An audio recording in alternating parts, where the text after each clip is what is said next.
Bonjour, bonjour à tous. Je partage mon témoignage. C'est mon petit frère qui me l'a demandé et que ce témoignage puisse être utile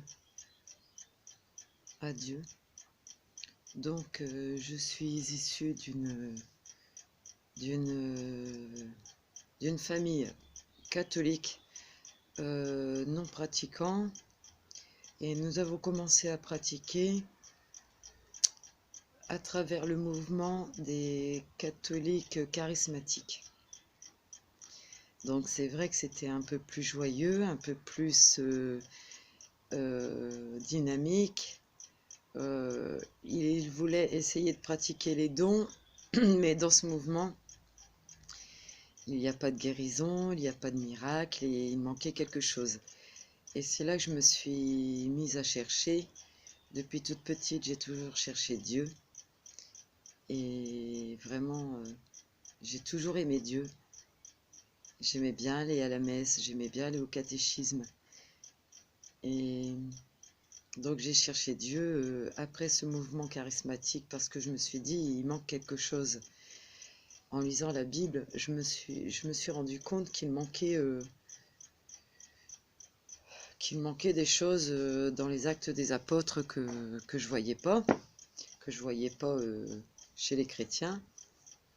Le baptême, je ne le voyais pas chez les chrétiens, ni l'imposition des mains, ni la guérison des malades. Donc je connaissais la Bible par les cours de catéchisme, et puis par contre je priais les saints, Marie, etc. Mais ma vie ne changeait pas. Ma vie c'était une catastrophe. Toute ma vie a été une catastrophe, échec sur échec. J'ai été dans le monde, j'ai fait beaucoup de bêtises, d'énormes bêtises. Et c'est après qu'en 2012, je me suis promenée. Je venais d'arriver dans un village. Je me suis promenée et j'ai vu une église. C'était une église que je connaissais pas. C'était marqué église évangélique protestante. Donc j'ai dit par curiosité, j'irai dimanche matin pour voir si ça vaut la peine, si je vais rencontrer Dieu. Et donc non, j'ai pas rencontré Dieu dans cette église. Donc c'est grâce à une amie que j'ai rencontrée là-bas, Carole, qui venait beaucoup chez moi, avec qui je pouvais parler très facilement. Et à cette époque-là, j'étais dépressive, anorexique, j'avais des crises d'angoisse, je ne pouvais pas sortir, je ne pouvais pas manger, et je prenais beaucoup de médicaments que le médecin m'avait prescrits. Et donc j'étais suivie en psychiatrie, et j'avais des permissions de sortie, donc je pouvais me rendre chez moi les week-ends, et pas plus de 3 jours. Et pendant ces jours-là, des fois je buvais pour oublier mon mal-être et pour pouvoir me détendre. Donc je devenais dépendante dans l'alcool. Et donc, n'ayant pas trouvé ma réponse ni dans cette église ni nulle part, je me suis effondrée par terre, j'ai prié, j'ai crié le ciel dans ma maison. J'ai crié: Dieu, pourquoi tu m'abandonnes? J'ai crié et je pleurais, mais je disais: Dieu, pourquoi tu me guéris pas? Parce que ces gens-là parlaient de guérison, parlaient de miracles, de délivrance. Et je me trouvais frustrée que moi je sois pas guérie, quoi. Et j'étais dans le monde et j'avais des relations sexuelles en dehors du mariage. Je sortais en boîte de nuit. Voilà quoi. Parfois je fumais du cannabis. Et ben, je faisais comme tous les gens du monde, hein. Et j'étais seule chez moi, j'ai dit, bon bah si ces frères et sœurs m'ont dit la vérité, fais quelque chose pour moi. Je comprends pas pourquoi tu me laisses comme ça dans cet état. J'ai même plutôt envie de mourir. J'avais envie de mourir en fait. Je voulais plus vivre. Ma vie n'avait plus de sens. Et donc, et là, Dieu m'a parlé. J'ai eu un dialogue avec lui, c'est-à-dire que j'ai pas entendu sa voix, mais il parlait en moi. Et à chacune de mes questions, j'ai vu commencer à voir ma vie défiler devant mes yeux. Je voyais toute ma vie, de toute petite jusqu'à maintenant. Et c'était comme un règlement de compte. J'avais besoin de lâcher tout ce que j'avais comme colère envers lui. J'avais beaucoup de colère. Parce que je me sentais abandonnée par lui, moi qui le cherchais depuis toujours. Et donc, il m'a répondu à chaque fois, il a toujours le dernier mot. J'ai dit, Seigneur, pourquoi tu m'as abandonnée quand j'ai failli mourir quand j'étais petite? Il me répondait en moi, je t'ai pas abandonnée, puisque je t'ai protégée, tu es pas morte. Je dis, Seigneur, alors je trouvais toujours quelque chose, parce que ma vie défilait devant moi. Dans toutes mes difficultés, toutes les difficultés de ma vie ont défilé devant moi. Âge par âge, époque par époque. Et jusqu'à la fin, je disais, Seigneur, pourquoi j'en suis là? Et il me disait, je t'ai mis une amie sur ta route. T'as pas voulu habiter avec elle. Et c'était une opportunité pour toi. Tu n'aurais pas été seul dans ta maison. J'avais tout prévu pour toi et tu n'as pas voulu, tu as préféré suivre un garçon. Et j'ai dit, pardon Seigneur, encore une fois tu as raison. J'ai voulu suivre un garçon. Si j'avais habité chez cette fille, chez cette amie, ben, je serais pas seule. Et encore une autre chose qu'il m'a dite, il m'a dit, si tu n'avais pas tombé dans tous les péchés du monde, tout ça, ça ne serait pas arrivé. En fait, j'avais attrapé des maladies à cause des rapports sexuels multiples, à cause de la drogue et à cause de l'alcool et des médicaments. Et puis, voilà, j'avais pas fait sa rencontre. À cause du manque de pardon, parce que je me sentais beaucoup coupable aussi. Et en 2012, alors du coup, après le dialogue s'est interrompu, j'ai apprécié ce dialogue avec lui, j'ai pu faire la paix avec Dieu. Voilà. Maintenant, je suis en paix avec lui, et ça m'arrive encore de parler avec lui et de lui dire, Père, ne m'abandonne pas s'il te plaît, ou explique-moi pourquoi il m'arrive telle ou telle chose. Et c'est bien souvent de ma faute, les choses qui m'arrivent, c'est vrai. Quand je commets des erreurs, eh bien, il m'arrive des choses adéquates aux conséquences de mes erreurs. Ça, pour ça, il a raison encore une fois. Donc, je me suis pardonnée à moi-même, j'ai fait la paix avec lui. Et là, dans cette maison, j'ai reçu une paix, une joie intérieure que personne au monde ne pourrait me donner. C'est comme quand un enfant vient de naître et qu'on vous le donne sur votre ventre. Quelle joie, quelle paix on ressent. Après les douleurs de l'accouchement, on oublie les douleurs, on oublie la tristesse, on oublie la souffrance. On est dans une joie, dans une paix surnaturelle. Eh bien, ça me faisait la même chose. Je ressentais la même chose, chez moi, toute seule. C'est pas dans cette église que j'ai reçu le baptême du Saint-Esprit. Alors ces gens-là, ils ont voulu me baptiser d'eau, mais ils l'ont fait au nom de la Trinité. Et ensuite, ils ont voulu me baptiser du baptême du Saint-Esprit et ils m'obligeaient à me forcer à parler en langue. Alors, le monsieur, le responsable de l'église, il disait « Fais ba ba ba ba ba ba ba ba ba ba ba ba ba ba, ça va sortir tout seul. » Je faisais ba ba ba ba, il n'y a rien qui sortait.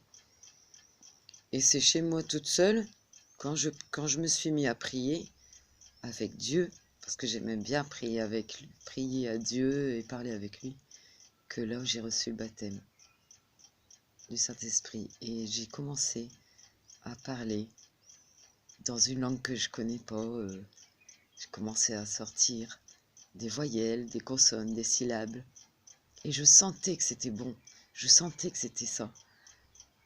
Et il n'y avait personne pour contrôler ce qui se passait, mais c'est pas grave. Le principal, c'est ce que moi je ressentais. Et après, j'ai commencé à avoir des songes, des rêves. Par contre, l'ennemi, le diable m'a rattrapé dans mes nuits. Parce que j'avais des maris de la nuit. Des maris de la nuit, ce sont des mâles, des hommes qui viennent qui venaient dans mon rêve et qui venaient me tourmenter, me séduire. Et je me sentais mal le matin. Et je savais qu'il fallait que je règle quelque chose dans ma vie, il fallait que je quitte la relation amoureuse que j'avais à l'époque. C'était une relation hors mariage et je dormais avec cet homme. Donc j'ai tout arrêté. Je suis passée en bas, j'ai dormi dans le canapé et j'ai dit toi et moi c'est fini, tant qu'on n'est pas mariés, je ne veux plus coucher avec toi. Tant qu'on ne sera pas en règle. Et puis petit à petit le Seigneur m'a montré que c'était pas lui. C'était pas l'homme de ma vie. Donc je suis maman de 2 filles, hein, d'une première union. Et là, je me suis consacrée à Dieu, c'est-à-dire que je ne veux pas me marier, je veux plus me mettre en couple. Je me consacre à Dieu entièrement. Actuellement, c'est comme ça que je préfère les choses. Donc, je ne suis plus embêtée par les maris de la nuit. Ça, c'est parti, j'étais délivrée. Et après, j'ai rencontré d'autres frères et sœurs qui m'ont baptisée du vrai baptême, du seul et unique baptême au nom de Jésus. Voilà, j'ai été baptisée au nom de Jésus. Enfin, ils ont dit au nom de Yeshua. J'ai été baptisée au nom de Yeshua. Et j'ai reçu encore une fois du Saint-Esprit. Alors, comme je suis gourmande, bah, je prends. Et j'ai repris du Saint-Esprit. Qui était déjà en moi, mais j'ai encore pris de l'Esprit de Dieu en moi. Et depuis ce temps-là, ben, j'ai qu'une hâte, c'est... J'écoute beaucoup d'enseignements, je lis beaucoup la Bible, je prends beaucoup de cours, j'ai toujours faim, j'ai toujours soif, et j'ai toujours envie d'aller vers les autres, d'imposer les mains aux malades, de prier pour eux. Nous sommes allés voir une jeune fille qui était dans le coma, dans un hôpital. Nous avons prié pour elle, nous lui avons imposé les mains. Le lendemain, la jeune fille était sortie du coma. Et puis ça s'est renouvelé, ça s'est répété, et puis j'ai eu des fractures J'ai guéri une fracture du bras, un jeune garçon, 3 fractures il avait. Je lui ai imposé les mains, instantanément il a été guéri. Il avait encore mal dans la journée jusqu'au matin, mais le lendemain il n'avait plus rien. Il a refait une radio de contrôle, c'était guéri. J'ai imposé les mains à une jeune fille qui avait un problème au genou, elle était en béquille, et j'ai dit c'est Jésus, parce qu'à cette époque-là, il fallait parler avec Jésus, parce que les gens ne connaissent pas Yeshua, le nom de Yeshua. Donc, je lui ai imposé les mains au nom de Jésus, et son genou était guéri. Elle a évité l'opération.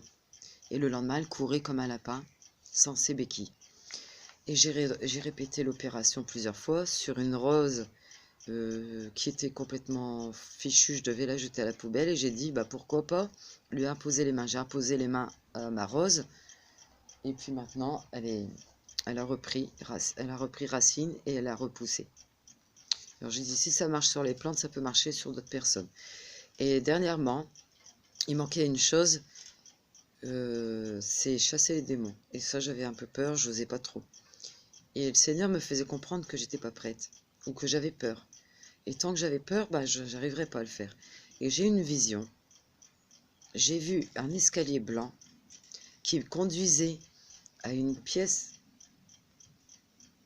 toute lumineuse, mais une lumière encore plus blanche que le ciel. Et cet escalier blanc manquait 2 escaliers, 2 marches. Il manquait 2 marches à cet escalier. J'ai dit, Seigneur, Seigneur, c'est quoi ces 2 marches, que je les remplace vite?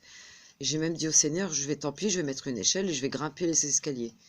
Et une femme est apparue dans mon rêve et elle a dit, non, non, il ne faut pas tricher. Tant que les marches ne seront pas mises, c'est moi qui vais mettre les marches. Donc j'ai compris que je devais attendre que les marches soient mises pour monter l'escalier qui mène à la chambre, à la pièce du haut. Donc je ne sais pas encore si je suis arrivée à la pièce du haut, mais en tout cas, j'ai bien grandi. Donc c'est peut-être ça, cette pièce du haut, c'est peut-être chasser les démons, sortir les esprits mauvais. Donc il n'y a pas longtemps, j'ai sorti des esprits mauvais d'un monsieur qui est très malade psychiatriquement. Il y a une maladie mentale. Et j'ai chassé quelques esprits, je ne peux pas vous en dire combien. Un jour, cela me sera révélé quel esprit sort, mais à chaque fois, je trouvais le nom de l'esprit. Le Seigneur me donnait le nom de l'esprit. Et il sortait par la bouche. Et la personne était délivrée, se mettait à bâiller. Comme ça. Et plusieurs fois, elle se mettait à bâiller. C'est comme si le mauvais esprit sortait et que la personne était remplie du Saint-Esprit, parce qu'en même temps, je priais pour qu'elle soit remplie du Saint-Esprit.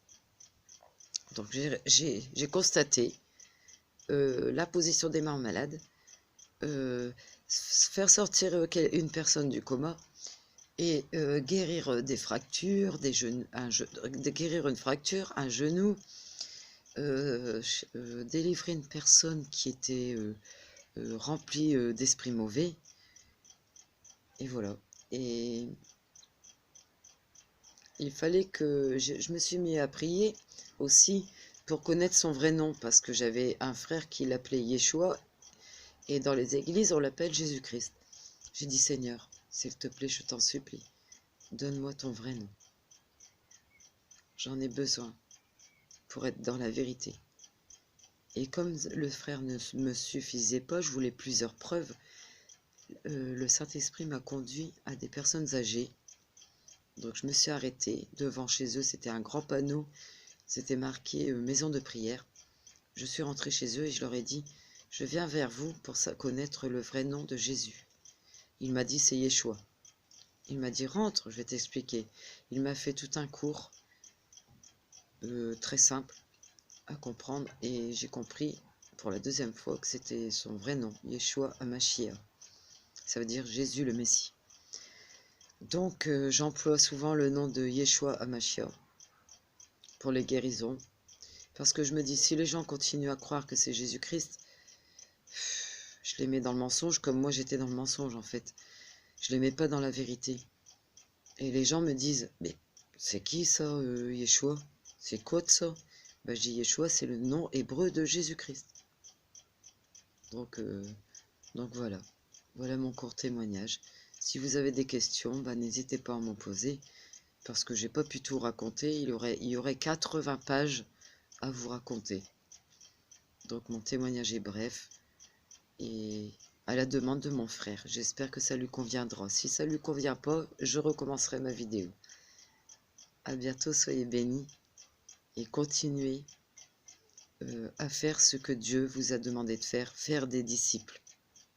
Faites des disciples et ramenez la gloire à Yeshua, ramenez la gloire à Dieu.